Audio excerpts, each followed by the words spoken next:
I think it's important when I speak to young people that it's important for them to know that sex is completely natural and normal, and it's completely normal and natural to be confused by it as well, and that you can't be having sex all the time everywhere. It actually happens under a certain set of circumstances, and I really want young people to experience sex and love in a very positive light, not in a painful light, not in a diseased light, and certainly not in a way that's hurtful to them. So, and I do often meet people when they're in crisis. I often meet young people who have had behaviors that they very, very much regret. And you don't want to be having regret around that. You want to set things up so that everything is great. You want to be with someone that you love and that you care for, and you want your sexual relationship to be a safe one that doesn't involve disease or an unwanted pregnancy. You just want it to be, a really great part of your life, because young people have everything in front of them. So why not have your sexual life be great as well?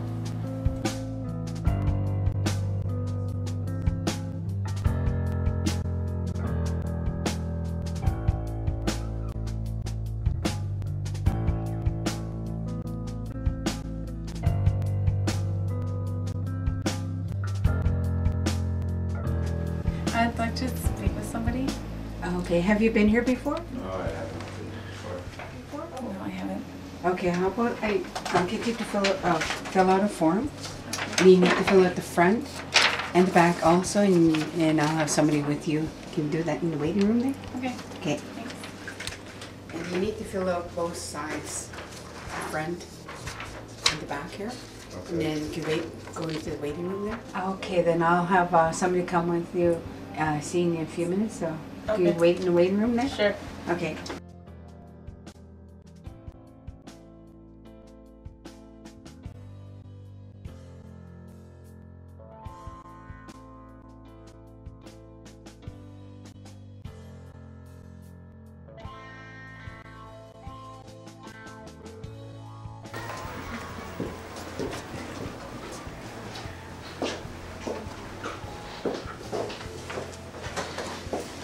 Hey Kelsey, how's it going? How's your little guy? So what can I do for you today? I kind of went to a party and I had unprotected sex. So you wanted to make sure that you were safe, or find out what kind of testing you might get, sort of thing? Yeah. Okay. Okay, great. Well, good for you for coming. That's a really responsible thing to do. So I see that you're a new client here, so I'll just do the little confidentiality talk that we always do with all the new clients.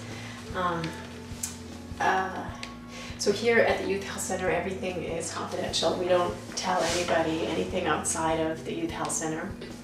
So you can feel good about that. But there are 3 instances where we break confidentiality, and that's if you said that someone was hurting you, or that you were going to hurt yourself, or that you were going to hurt someone else. And those are the only instances where we break confidentiality.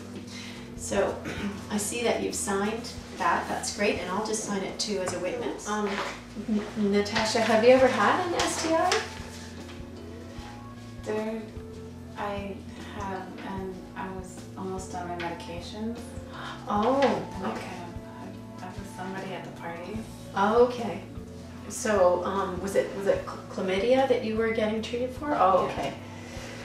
And so you were almost finished your medications. Well, chlamydia is one of those treatments that you have to finish the medication for. Like you have to finish the 7-day course of medications and abstain from sex for 7 days.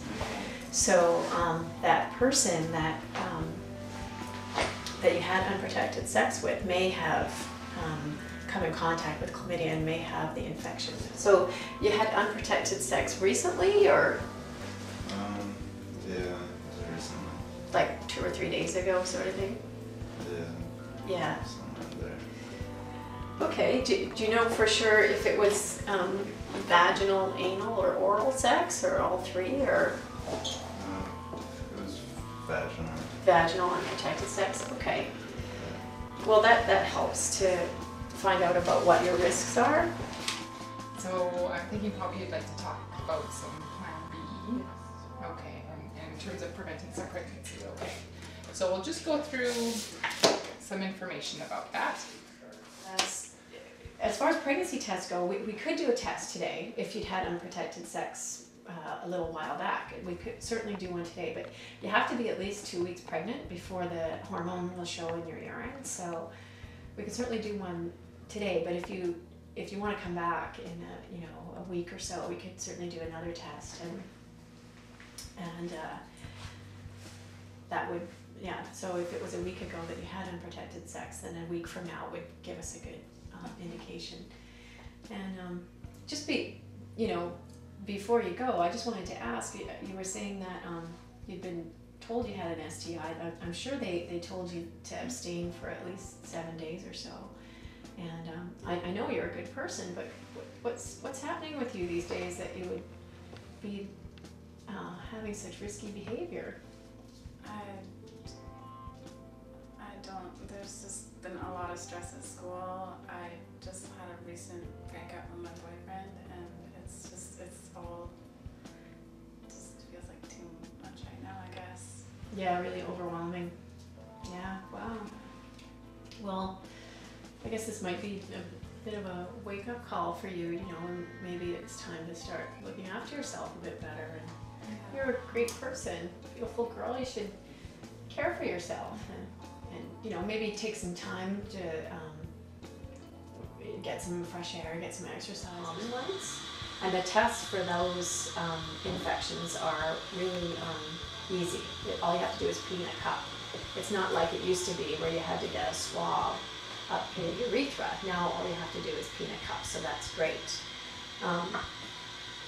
The other tests for herpes, for example, are that test is a little more complicated. It's a blood test, and it doesn't differentiate between oral and genital herpes. And most people actually test positive for that, even if they've never had it. The other thing to think about too is that the same things that put you at risk for pregnancy, so the unprotected sex puts you at risk for STIs too. So I'm not sure when's the last time that you had a pap test. Have you had one at your family doctor's or STI testing? About 2 years ago. Okay, so you should probably think about making an appointment and coming in and doing that too, because if you've had unprotected sex, then you're at risk for chlamydia and gonorrhea. Is the person that you that was your partner yesterday, is that like an ongoing partner, or is that somebody that you know very well? I'm wondering about making sure he goes in to get tested as well. So that if you did get a positive test, then we'd probably call you and want to talk to you about your partners, and we'd try to get hold of them. And they can either be contacted by you, or we can call them as well, and it would be completely confidential. We wouldn't say that you were the person that named them as a contact. We just tell them that they've been named as a contact, and they should come in and be tested and treated. And we do the treating here too as well. Okay. Okay, great.